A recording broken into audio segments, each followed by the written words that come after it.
Google ফটোসের গুরুত্বপূর্ণ একটি settings আজকে আপনাদেরকে শেয়ার করব। আপনি যদি এই সেটিংসটি অফ করে রাখেন তাহলে আপনার জিমেইল অ্যাকাউন্টের স্টোরেজটা আর কখনো এভাবে ফুল হয়ে যাবে না।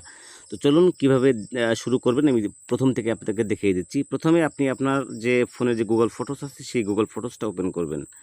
তো ওপেন করার পর উপরের দিকে দেখতে পাচ্ছেন একটা প্রোফাইল আইকন আছে, জাস্ট এখানে একটা ক্লিক করবেন।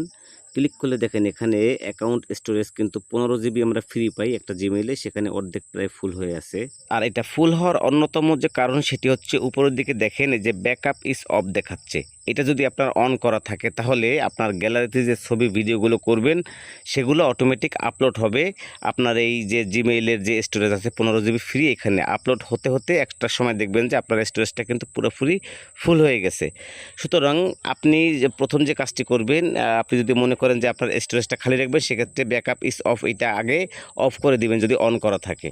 এবং নিচের দিকে দেখেন ম্যানেজ স্টোরেজ এবং অ্যাকাউন্ট স্টোরেজ, এখানে যদি ক্লিক করেন তাহলে নিচের দিকে লার্জ ফটো অ্যান্ড ভিডিওস দেখতে পাচ্ছেন। এখানে আমার 4.7 জিবি জায়গা খেয়ে বসে আছে, আমার এখানে ব্যাকআপ অন করা ছিল যার ফলে। তো এখানে যদি ক্লিক করলে আপনি দেখতে পাবেন যে আপনার এখানে ব্যাকআপ অন থাকা অবস্থায় কী কী আপলোড হয়েছিল। তো সে একটা লিস্ট পাবেন, আপনি চাইলে এখান থেকে সিলেক্ট করে কিন্তু সবগুলো ডিলিট করে দিতে পারবেন। সেক্ষেত্রে দেখবেন যে আপনার স্টোরেজ যদি ফুল হয়ে থাকে অবশ্যই খালি হয়ে যাবে এবং অবশ্যই ব্যাকআপটাকে অফ করে দিবেন।